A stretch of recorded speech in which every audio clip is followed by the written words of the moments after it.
warahmatullahi wabarakatuh. Perkenalkan, nama saya Fadi Rizkullah. Saya dari Prodi Ilmu Komunikasi Universitas Aisyah Yogyakarta.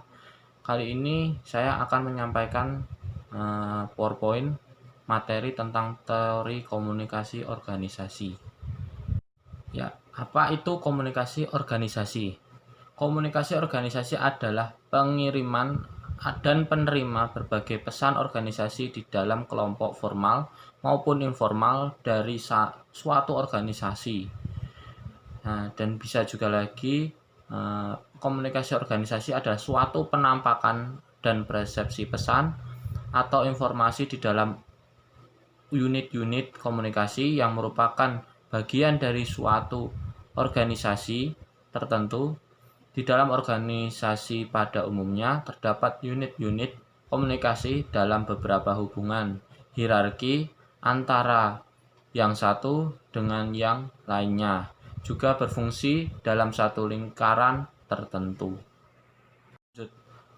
Ada 12 teori dalam komunikasi organisasi. Yang pertama itu teori struktural klasik. Teori ini bisa disebut juga sebagai teori mesin yang berkembang sejak tahun 1800-an abad ke-19. Dalam teori ini, organisasi digambarkan sebagai lembaga yang tersentralisasi dengan tugas-tugasnya yang terspesialisasikan, juga memberikan petunjuk mekanik struktural yang kaku sehingga tidak kreatif atau monoton dan tanpa inovatif. Yang kedua, teori non-klasik atau hubungan manusiawi.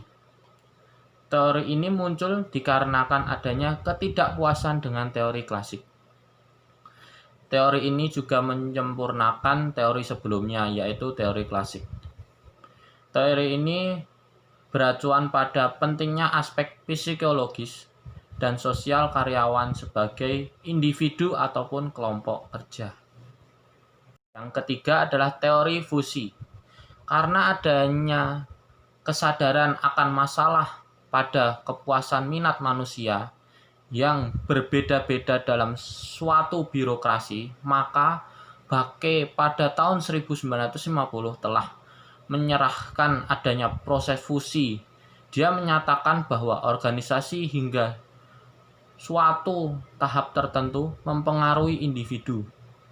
Sementara pada saat yang sama, individu memberikan pengaruh pada organisasi yang dipersonalisasikan oleh setiap individu, pegawai, dan individu lainnya disosialisasikan oleh organisasi.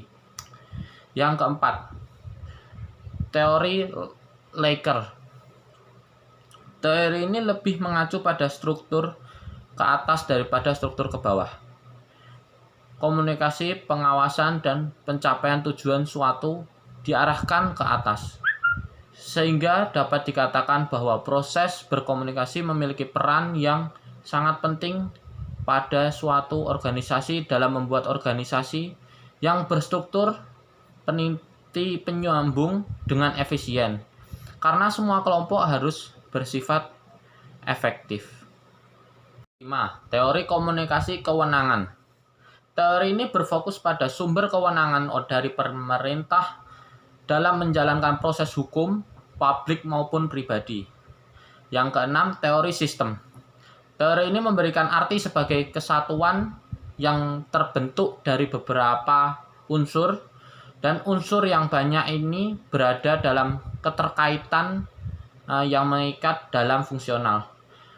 Masing-masing individu saling kohesif satu sama lain sehingga ketotalitasnya unit dalam terjaga untuk keetensinya.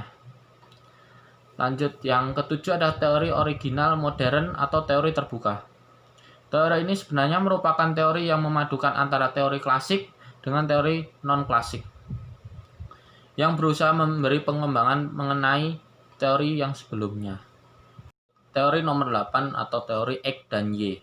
Teori ini disebut juga teori perilaku yang menjelaskan bahwa suatu perilaku tertentu dapat membedakan antara pemimpin dengan yang bukan pemimpin. Konsep teori ini dikemukakan oleh Douglas McGregor dalam buku The Human Side Empiricist, yang mana para manajer atau pemimpin memiliki dua jenis pandangan terhadap anggotanya. Lanjut teori nomor 9, yaitu teori kontingensi. Teori kontingensi yang terperkasai oleh John Ward ini telah menganggap bahwa kepemimpinan merupakan suatu proses yang melihat kemampuan seseorang pemimpin untuk melakukan pengaruh tergantung dengan situasi, tugas kelompok atau grup, dan tingkat-tingkat daripada gaya kepemimpinan, kepribadian, dan pendekatannya yang sesuai dengan kelompoknya. Teori nomor 10 atau teori interaksi simbolik. Teori interaksi simbolik merupakan teori yang memiliki asumsi bahwa manusia pasti membentuk makna melalui proses komunikasi. Teori ini cenderung pada pentingnya konsep diri dan paradigma yang dimiliki setiap individu berdasarkan interaksi dengan individu lainnya. Lanjut, teori nomor 11 atau teori kultural organisasi. Dalam suatu organisasi terdapat berbagai orang dan dengan latar belakang yang berbeda-beda. Organisasi yang baik jika terdapat di dalamnya adalah suatu budaya yang baik pula, pun dengan sebaliknya, karena budaya merupakan prasanggan pikiran dan sauh atau sistem dalam beberapa teori objektif. Teori yang terakhir yaitu teori hierarki. Teori ini merupakan teori yang telah diperkasai oleh Abraham Maslow yang mengungkapkan bahwa beberapa kebutuhan di tingkat rendah haruslah terpenuhi terlebih dahulu sebelum beberapa kebutuhan di tingkat yang lebih tinggi